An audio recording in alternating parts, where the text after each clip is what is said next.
இன்றைக்கான வீடியோ தாங்க வந்திருக்கு. வீடியோ வந்து சூப்பராக இருந்துச்சு அப்படின்னு தாங்க சொல்லணும். வீடியோ வந்து பல ட்விஸ்ட் அண்ட் டர்ன் இருக்குது அப்படின்னு தாங்க சொல்லணும். அது மட்டும் இல்லாமல் காசு வெட்டி போகிறத வந்து மாயா வந்து கடைசியில் வந்து தடுக்கிறாங்க. அதெல்லாம் பார்க்குறப்போ சேனலை மட்டும் மறக்காமல் லைக் அண்ட் சப்ஸ்கிரைப் மட்டும் பண்ணிடுங்க. ஃபஸ்ட்டு எடுத்தோடனே வந்து நம்ம அந்த ஐ விட்னஸ் இருக்கார்ல, அதாவது மாயாவை கடத்திட்டு போனவர் இருக்கார், கடத்திட்டு போனவங்களை வந்து பார்த்தார்ல, அவர் வந்து வீட்டுக்கு வர மாதிரி தான் காட்டுறாங்க நம்ம ரகுராம் வீட்டுக்கு. அங்கே பார்த்தா பத்மா பார்வை தான் இருக்காங்க. அம்மா உங்கள் வீட்டு பொண்ணை அங்கே மகளிர் போலீஸ் ஸ்டேஷனுக்கு வெளியில் வச்சு ஒரு 2 3 ரவுடியை வந்து தூக்கிட்டு போயிட்டாங்கம்மா, என் கண்ணால் பார்த்தேன், அதாம்மா சொல்கிறதுக்காக இங்கே வந்தேன் அப்படிங்கிற மாதிரி சொல்லிக்கிட்டு இருக்காங்க. சரி சரி நாங்கள் பார்த்துக்குறோம், இந்த விஷயத்த நீ வேறு யார்ட்டையும் சொல்லாத, கிளம்பு அப்படிங்கிற மாதிரி சொல்கிறாங்க. அம்மா என்னம்மா இப்படி சொல்லிக்கிட்டு இருக்கீங்க அப்படிங்கிற மாதிரி சொன்னோன்னே, அதான் நாங்கள் பார்த்துக்குறோன்னு சொன்னால, நீ வேறு யார்ட்டையா சொன்னால் அவங்க பயந்துருவாங்க, அதனால் நீ ஒன்றும் சொல்ல வேண்டாம், நீ கிளம்பு அப்படிங்கிற மாதிரி சொன்னோன்னே, சரிம்மா நீங்கள் பார்த்துக்கோங்க அப்படின்னு சொல்லிட்டு வெளியில் போகிறாங்க. வெளியில் பார்த்தா நம்ம மணி வந்து ஆட்டோவில் என்ட்ரி கொடுக்காரு ரொம்ப நாள் கழிச்சு. வந்தவொடனே யோ என்ன எங்கே வந்துட்டு போகிற அப்படிங்கிற மாதிரி கேட்காங்க. ஐயா உங்கள் மருமகளை வந்து கடத்திட்டு போயிட்டாங்கயா அப்படிங்கிற மாதிரி சொல்கிறாங்க. யார் கடத்திட்டு போனது அப்படிங்கிற மாதிரி கேட்டவொடனையும் அவர் நடந்ததெல்லாம் சொல்கிறாங்க. நாங்கள் நின்றுக்கிட்டு இருந்தேன், அப்போ வந்து ரவுடியை வந்து கடத்திட்டு போயிட்டாங்க, அதை வந்து சொல்லிட்டு போனால் இங்கே வந்து உங்கள் சம்சாரம் வந்து பெருசாகவே எடுத்துக்கிற மாட்டேக்கு அப்படிங்கிற மாதிரி சொல்கிறாங்க. அப்போ அப்படி தான் பண்ணுவா, வாங்க நம்ம உடனே போவோம் அப்படின்னு சொல்லிட்டு விறுவிறுன்னு மணி வந்து போலீஸ் ஸ்டேஷனுக்கு நேரம் போகிற மாதிரி தான் காட்டிக்கிட்டு இருக்காங்க. அங்கிட்டு பார்த்தா பஞ்சாயத்தில் எல்லாருமே வெயிட் பண்ணிக்கிட்டு இருக்காங்க பூசாரிக்காக. பூசாரி வரலையா அப்படின்னு சொல்லிட்டு எல்லாருமே கேட்க ஆரம்பிச்சிடுறாங்க. இந்த வந்துக்கிட்டு இருக்காருன்னு சொன்னோடனே சரி வர்ற வரைக்கும் வெயிட் பண்ணுவோம் அப்படின்னு சொல்லிட்டு எல்லாருமே வெயிட் பண்ணிக்கிட்டு இருக்காங்க. சைடில் பார்த்தா இன்னொரு கல்யாணம் நடந்துக்கிட்டு இருக்கு அதே கோயிலில். அந்த இடத்துல வந்து இவர் ரகுராம் வந்து ஊர் பெரியவரில், அதனால வந்து அந்த மாப்பிள்ளையோட பையன் வந்து அந்த மாப்பிள்ளையோட அப்பா வந்து வராங்க. வந்துட்டு ரகுராம் கிட்ட வந்து சொல்கிறாங்க, ஐயா வாங்கய்யா, என் பையனுக்கு வந்து கல்யாணம், நீங்கள் பெரியவங்க நல்லவங்க, நீங்கள் வந்து தாலி எடுத்து கொடுத்தா அவங்க நல்லா இருப்பாங்கய்யா அப்படிங்கிற மாதிரி சொல்லிக்கிட்டு இருக்காங்க.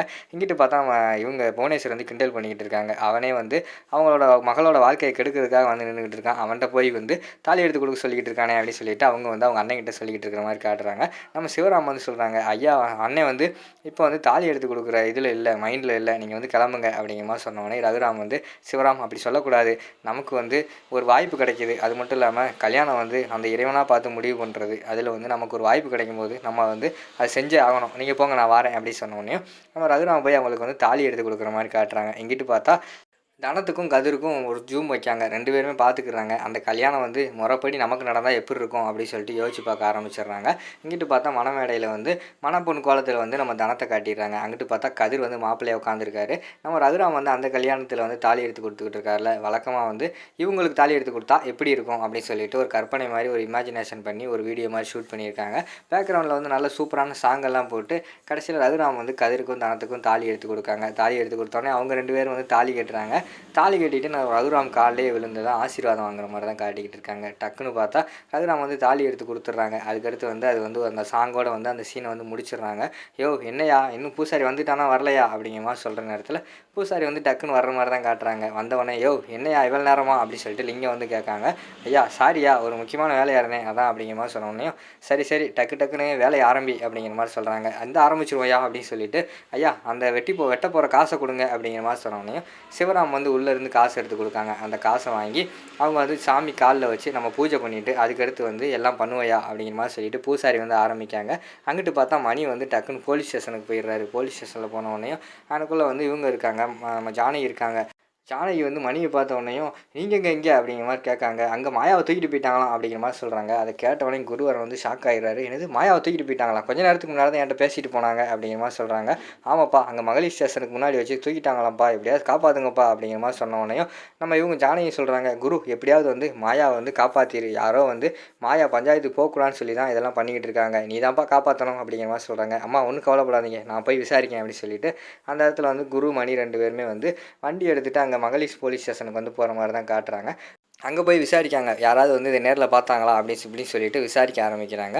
பார்த்தா யாருமே தெரிலன்னு சொல்லிடுறாங்க. தற்செயலாக வந்து கீழே வந்து நம்ம குரு வந்து குனிஞ்சு பார்க்காரு, கண்ணாடி வலையெல்லாம் உடஞ்சி கிடக்குது. இந்த கண்ணாடி வலையில் வந்து இப்போ தான் உடஞ்ச மாதிரி இருக்குது, கொஞ்ச நேரத்துக்கு முன்னாடி தான் உடஞ்சிருக்கணும் அப்படின்னு சொல்லிட்டு அந்த வலையில் வந்து மணிக்கிட்ட காமிக்கிறாங்க. உங்கள் மருமக வந்து இந்த மாதிரி கண்ணாடி வலையெல்லாம் நிறைய போடுவாங்களா அப்படிங்கிற மாதிரி கேட்டவொடனே ஆமாம் சார் அவன் நிறைய கண்ணாடி வலையில் தான் போடுவா அப்படிங்கிற மாதிரி சொல்கிறாங்க. சரி அப்போ நான் வண்டி எடுங்க, இந்த வலையில் வந்து கொஞ்ச நேரத்துக்கு முன்னாடி தான் உடஞ்சிருக்கு, மாயா கூட நமக்கு ஏதாவது வந்து வழி சொல்லியிருக்கலாம், நம்ம இந்த வலையில் பார்த்துட்டே போவோம் அப்படின்னு சொல்லிட்டு குரு வந்து டக்குன்னு வண்டி எடுத்துகிட்டு அந்த வளையல் எங்கெங்கே உடஞ்சிருக்கோ அதை பார்த்துட்டே ஒரு பக்கம் போய்கிட்டு இருக்கிற மாதிரி காட்டுறாங்க.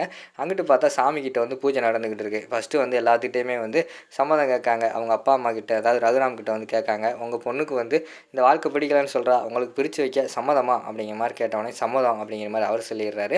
அதுக்கடுத்து வந்து தனத்துக்கிட்ட கேட்காங்க, சொல்லுங்கள் உங்களுக்கு சம்மதமா அப்படின்னு கேட்டவொடனே எனக்கும் சம்மதம் தான் அப்படின்னு சொல்லிட்டு அவங்க சொல்லிடுறாங்க. அடுத்து வந்து கதிர்கிட்ட கேட்குறாங்க. கதிர் கொஞ்ச நேரம் யோசிச்சுட்டு எனக்கு சம்மதம் அப்படிங்கிற மாதிரி சொல்லிடுறாங்க. அதுக்கடுத்து வந்து பூசாரி வந்து சொல்கிறாரு, ஆத்தா அவன் முன்னாடி நிற்கிற 2 பேர் வந்து வாழ விருப்பம் இல்லாமல் வந்து நின்றுக்கிட்டு இருக்காங்க, அவங்கள பிரித்து வைக்கிறதுக்கு நீ தான் ஏன் அருள் புரியணும் அப்படி இப்படின்னு சொல்லிட்டு அவங்க வந்து இது பண்ண ஆரம்பிச்சிடுறாங்க. அங்கிட்டு பார்த்தா குரு வந்து நம்ம கண்ணாடி வேலையிலேயே ஃபாலோ பண்ணிட்டு போய் மாயா இருக்கிற இடத்த வந்து கண்டுபிடிச்சிடுறாங்க. கண்டுபிடிச்சிட்டு அவனை ரவுடி எல்லாம் அடித்து போட்டு மாயா வந்து காப்பாற்றிடுறாங்க. காப்பாற்றினோடனே எப்படியாவது வந்து நம்ம மகளிர் போலீஸ் ஸ்டேஷனில் போய் இந்த இதை நிறுத்தணும் அப்படின்னு சொல்லிட்டு விறுவிறுன்னு வந்து மாயா வந்து மகளிர் போலீஸ் ஸ்டேஷனுக்கு போயிடுறாங்க. போயிட்டு அங்கே வந்து கேஸ் கொடுத்துட்றாங்க நம்ம ரகுராம் மேலே. ரகுராம் வந்து இப்படி ஒரு விருப்பம் இல்லாமல் ஒரு பொண்ணையும் ஒரு பையனையும் வந்து கோயிலில் காசு வெட்டி போட்டு பிரிச்சுக்கிட்டு இருக்காங்க, இல்லீகலாக அதெல்லாம் பண்ணிக்கிட்டு இருக்காங்க அப்படிங்கிற மாதிரி சொன்னோன்னே மகளிர் போலீஸ் ஸ்டேஷனில் வந்து கம்ப்ளைண்ட் எழுதி கொடுமா, அவங்கள தூக்கி உள்ளே வச்சிரும் அப்படிங்கிற மாதிரி சொல்லிடுறாங்க. சரின்னு சொல்லிட்டு மாயா வந்து கம்ப்ளைண்ட் எழுதி கொடுக்குற மாதிரி தான் காட்டுறாங்க. எழுதி கொடுத்தோடனே வாங்க உடனே போவோம் அப்படிங்கிற மாதிரி சொல்லிட்டு அவங்க மகளிர் போலீஸ் எல்லாமே கிளம்பி கோயிலுக்கு வர மாதிரி காட்டுறாங்க. இங்கிட்டு பார்த்தா காயினை வச்சுக்கிட்டு பூசாரி வந்து அதை வெட்டுறதுக்காக அருவாளவும் இங்கிட்டு வெட்ட போகிறாரு. அந்த நேரத்தில் நிப்பாட்டுங்க அப்படின்னு சொல்லிட்டு மாயா வந்து மகளிர் போலீஸ் எல்லாம் கூப்பிட்டுட்டு கோயிலில் வந்து என்ட்ரி ஆகிற மாதிரி காட்டுறாங்க. அதோட பார்த்துக்கிட்டிங்கன்னா அந்த எபிசோடு வந்து முடிச்சிடுறாங்க.